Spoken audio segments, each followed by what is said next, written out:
What's up, all you filthy degenerates? If you are going to bet the Ohio State-Texas Longhorns game tonight, you're going to want to watch this video. The Cotton Bowl coming to you guys live, 7:30 kickoff on the East Coast. This is going to be a great one. We're going to talk about a little bit of past performances. I'm going to give you guys some numbers. We're going to just kind of briefly, because I have to do it, we're going to talk about the Fighting Irish a touch. We're not going to get too overzealous, and I'll tell you guys kind of where my head's at betting the rest of the college football season tonight and beyond. Okay, so make sure you stick around to the end of this video. Just give me a couple minutes of your time, get you on your way. Thanks for tuning in to TBM Sports. I'm Mark. Appreciate you all. If you have not joined us here on the platform, a couple things that I ask of you. These picks are completely free. All you have to do is hit that like button, hit that subscribe button, and also give me a follow on X. All three of those things are completely effortless and free to do. And that's kind of where I'm at. So let's get down into it. Let's look into the picks. Also, shout out to the TBM Sports Lounge, the hottest Discord going right now. If you're not over there, I don't know where you're at watching the games. Joey D on the hockey side of things have been firing the puck prop picks, absolutely on fire, killing it. Actually watched a game with him last night, kind of with the excitement we had with some of our bets on Notre Dame. That one was a winner for sure. Okay, so let's get into it. I am going to pull up Outlier. If you don't use Outlier, make sure you are. Link down below. Start a 7-day trial, and from there, guys, make your decision if you want to maintain your Outlier subscription. Last night was a prime example, another one. Saved 20 cents on a live bet that was very, very profitable. So it's always a very good option. Save you time, especially when you need to make that bet right now, okay? So let's get into it. Let's look at the numbers at face value, right? Ohio State is still a 6-point favorite.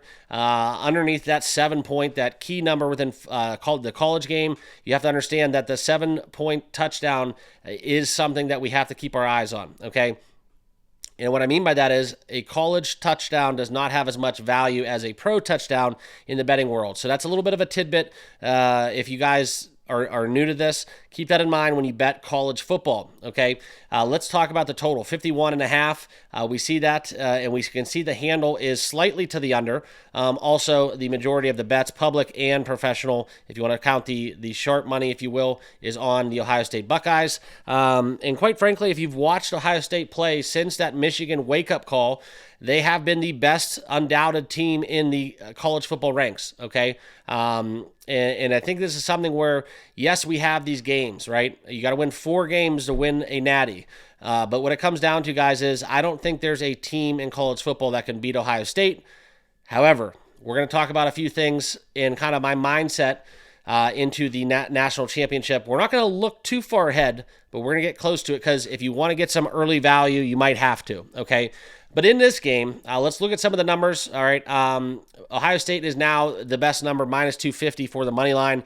I know there was a lot of sharp action just hammering the Ohio State money line, and I'm talking 6-figure bets on the minus 220-ish when it opened. And then from there, guys, you can make your best decision, okay? There is a way that I'm going to play this game. I have a lot of exposure to Notre Dame. If you guys have been watching the channel and watching my picks, yes, I am a Notre Dame fan, but after that loss to Northern Illinois, scooped up a futures bet within that, not only just to make the playoffs at plus 350, but we did take a Notre Dame national championship ticket just to get us into the situation that we're going to be in a couple Mondays, okay? That's what you want to do with futures. Just because you bet a team to win it all does not mean that you're going to ride them through the finish line. It just opens up a lot of doors, creates a lot of hedging situations, and provides value on that front. Now, in this game, unfortunately, I'm in a location where I have to do a little weird stuff to bet props. However, Jeremiah Smith, probably the most bet prop performer tonight, and the numbers do indicate it, okay? If we're going to look at kind of where we're at within that, the player props for that conversation, we can look at Jeremiah Smith receiving yards, just because you guys are going to be wanting to bet it, so we're going to talk about it. 85.5. Not too opposed to that, right? Not too opposed to that. I think that's right on the head. FanDuel has the best number available. You can find a minus 130 at 79.5. And shout out to FanDuel for having that outage last night, and they were kind of shut down across the board. Let me know in the comments if FanDuel kind of hurt you guys within your betting last night. Right before kickoff, I think their website went down. You weren't able to add any more money. That's why it's always important to use a platform such as Outlier, so that way you can diversify with different sports books and find the best number available. And if you get shut out like that, where they do have some technical difficulties, you're not left hanging just on one book, okay? Now, that's something within the receiving yards. If you want to talk about that, if we do look at the juiced up 79.5, okay, he's hit this in 60% of his last 10, but the last 2 games, the 2 playoff games in question, eclipsing 100 yards. So will that streak continue? Quite frankly, I think it's going to continue the rest of the damn playoffs. I think Jeremiah Smith will have 100 yards here on out till they undoubtedly, in my opinion, if they do advance, bring home the hardware. I think Jeremiah Smith potentially could be the MVP of the national championship as well. Okay, if we want to look at it at a receiving reception standpoint, let's take a look at that real quickly, okay? One thing I do like, Carnell Tate, they did feature him a little bit more, over 2.5 receptions. That's something that does kind of grab my attention. I think that Texas and Ohio State, they're both going to utilize the flats a lot. I think we're going to see a lot of screen plays. The way that Texas plays defense, it's going to create a lot of opportunities for Jeremiah Smith. I'm just being honest with you guys. They're going to hopefully do something different than what Oregon did, right? And once he gets out in space, you could pretty much forget about it. If it's a one-on-one man-contested ball, he's going to win those 50-50 balls more than not. And it's something where, we had Marvin Harrison for Ohio State for his stay, his short tenure. And it's something where this is just a whole nother level. This kid is a legitimate senior in high school playing right now at the highest level in college. Keep that in mind. He literally just graduated high school, okay? Something else I do like, I do think that there is an avenue where Ohio State gets up big in this game and just kind of rides it out. They're going to want to stay healthy. We heard Ryan Day talk about it a little bit, kind of indicating that Ohio State took their foot off the gas pedal against Oregon. I don't know how much of that was coach speak or how much of that was actually truth, but take it for what it's worth. He said that they left a lot in the tank and didn't use all their calls. They're going to have some stuff up their sleeve, and now they have pretty much the, I guess, the nation's attention leading up to this game, where a lot of people think the winner of this game will take home the hardware. We'll get into that a little bit after this video. I want to give you guys the Ohio State picks. Also, I do like the attention that Texas gets. Quinn Ewers is going to air it out. He's going to go down literally. This is a typical Texas shootout where they're not going to be running the ball. They're not going to be playing without tempo. I really truly think that if they get down, they're just going to come out firing, slinging the rock, and I think that that's something where we could look into Ryan Wingo even. Longest reception, if you can find that, taking that over. I think that one is a good bet for my money. And this is going to be interesting. But if we look at the receptions for Jeremiah Smith, you can see it right here, guys, over 4.5, minus 250. That's a good parlay builder. Over 5.5 at minus 115. That's going to be right there on the money. If you think he gets 6, great, take that. If not, maybe you're better off in the receiving standpoint because it's only going to take maybe 2, and then he gets home. Also, I do want to kind of indicate something to you guys. You want to look at college football for one reason within rushing. Quarterback sacks count as a loss, a negative play in terms of rushing yards in a statistic standpoint. And as we look into kind of the rushing numbers here, okay, Quinn Ewers, this is where we're going to look at it, over 0.5. That's kind of where you look at it. It's kind of unbettable unless you can find a better number elsewhere. But Outlier right now is only showing the FanDuel numbers. I think he's going to get sacked a lot. I will stay the hell away from Quinn Ewers, but also Will Howard. Okay, over 7 in rushing. I kind of like that a little bit if you can find it, just due to the fact that I think that there's going to be kneels. Okay, I think there's going to be kneels. Also, if we talk about Will Howard in rushing yards, okay, you can find over 12.5. I'm not too in love with that because I do think he gets sacked a little bit, and I don't know how much he's going to get on the ground to negate those sacks. But if it's something that you guys want to talk about in terms of a bet, going under that 12.5 is something that does catch my eye. BetMGM, best number, minus 110. Now let's look at how these teams match up real quickly, okay? We want to talk about this a little bit. Face value, that Ohio State offense, right? The interesting thing about them is they're very explosive, but they did kind of show weakness against Michigan. And the Other Big Ten opponents. Now, Texas, I think, falls in a category more so aligned with Oregon and some of the other teams that were able to score. I know Oregon got blown out, and that game was, kind of just in coast mode, I should say. But I do think that there is a lot of sharp people taking the 6 points with Texas. Personally, it's one of those numbers where I think when I see 6s and 6.5s, I think that they're kind of just daring you to take the team that's favored to win by a touchdown, right? It's almost a foregone conclusion. Ohio State's going to win the national championship, win by a touchdown. And, maybe. But for my money, guys, I'm staying away from that. If I'm going to bet this game, I'm going to take more value in that money line, okay?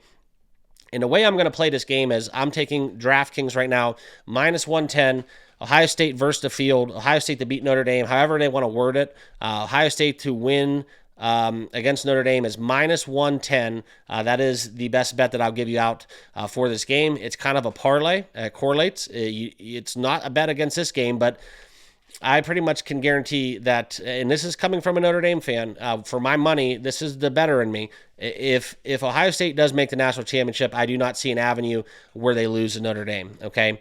I hope I'm wrong, and it's kind of maybe an emotional play where I'm kind of betting it and seeing what happens. And if Notre Dame loses my ticket and they win the national championship, I'm a winner regardless, okay? Probably the only time in any kind of sporting event that I will bet that I will feel that way or have some kind of indication to do that, okay? And I'm not betting that because I'm a Notre Dame fan. If Penn State would have survived and beat Notre Dame, I still would be taking Ohio State to defeat Penn State -110. Full disclosure, okay? Also, I think this is a game where I'm staying away from the total. I could see this going a couple different ways.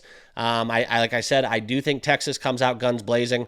They're not playing for they're not playing for third place or second place. They're playing like this is the national championship. I think that Texas, I don't want to say they're live. Okay, I'm not going to go that far, but I do think Ohio State. They've been watching for a week now. These are high school kids, and something I want to share with you guys. If I did bet the total, I would go to the over. But this is kind of why I'm going. It has nothing to do with statistics, okay? This is simply a play. I don't trust Texas's defense. I know they have NFL players. I know they have great individual talent. I just don't know as a collective unit how effective it's going to be in stopping kind of a five-headed monster within Ohio State with the two running backs, the two receivers, and, of course, G. Scott, a very solid option as tight end / receiver, okay? But I think this is something where we do get points, and this is the reason why. This is not statistically based. This is coming from a player, former player. There's no way in hell that both of these teams were in bed with curfew, not watching the game last night, okay? And from a mindset standpoint, okay, that is 3.5 hours of focus time that they did not have on what the task at hand is, okay? So I do think that when that happens, it does affect both sides of the ball. But in this game, I see it affecting the defense a little bit more, and I do think both of these offenses are capable. I did hear a kind of glaring statistic within the Texas Longhorns. I believe it was Texas. Don't quote me on this, but I believe I heard this, that Texas has not beaten a starting quarterback this season, okay? That's kind of a crazy statistic. I heard it. I don't know if it's true. If it isn't true, please correct me in the comments. But the 2 losses to Georgia, that kind of tells a story in itself. But that is kind of what my read is on Texas in the regular season, I should say. But that was something that, came across the airwaves. I don't think it's true because they lost Arizona. They beat Arizona State, so that counts. Yeah, so that's kind of where I'm at. Also, we talk about kind of the Texas mindset coming into this. They have nothing to lose. There's been a lot of discussion. Ryan Day on the hot seat. Ryan Day going to New England Patriots. If he wins the national championship this year, that's a rumor going around town. Also, Steve Sarkisian's drawing some interest in the NFL ranks as well. So this is kind of be a very good game, in my opinion. Win or lose, if it's a blowout for the Buckeyes, I think this is going to be a great game nonetheless. There's too much star power. But for me, guys, I told you where my money is. There's not going to be a play on the side of the total, and your guys are going to think that I'm crazy. This is a stupid video, and I don't really quite frankly care. I get a very good number right now at minus 110, Ohio State. It's a correlated, basically, parlay. They have to win this game, so essentially you're parlaying the Ohio State money line in this matchup in the Cotton Bowl, and then you're taking Ohio State, taking that Ohio State money line against Notre Dame together, okay?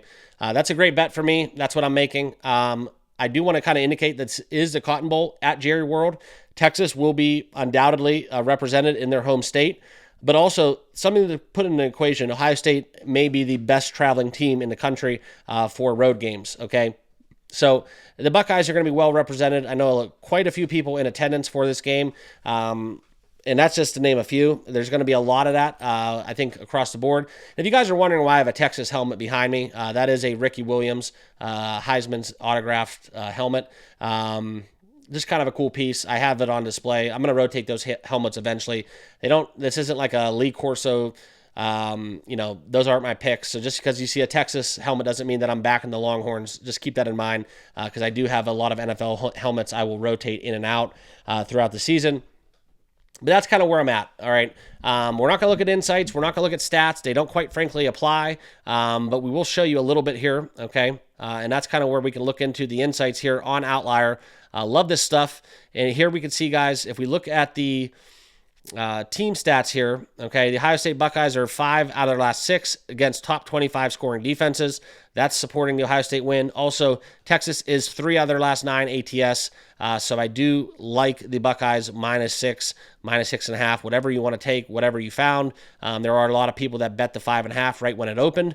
And also the under is hitting 8 of the last 11 games for the Longhorns. So for me, guys, I see points. I would lean over in this matchup personally. We could see kind of the 51.5 still on the board. If we talk about the numbers, though, this is a number that has been bet down. There has been a lot of sharp movement to the under, opening at a number at 54.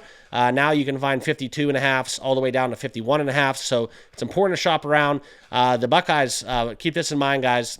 They are 7-7 to the over under. Same thing with Texas, more so an under team, 6 out of their last 9. But for my money, guys, the best bet that I would recommend and give out for you guys on the channel, find that -110, Buckeyes against the field. If you're going to bet this game and then you're going to bet the national championship game, in my opinion, there's no point of screwing around. Don't waste your money. Just put it all on that bet and kind of double down on the fact that the Buckeyes win.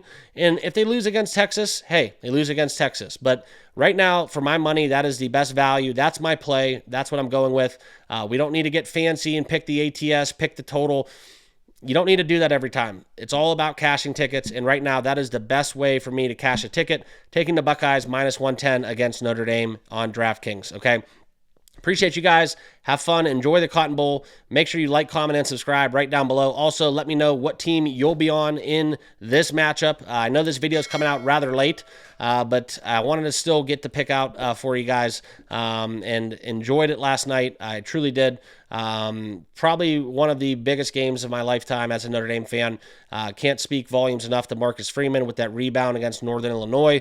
And boy, what a story would that be if Notre Dame took home the hardware and you look back at that, those T-shirts and all that graphic, those images that will be published within the schedule and the results throughout the year, as Notre Dame only has one blemish from the Northern Illinois club that came into South Bend and arguably gave the Notre Dame Fighting Irish the worst,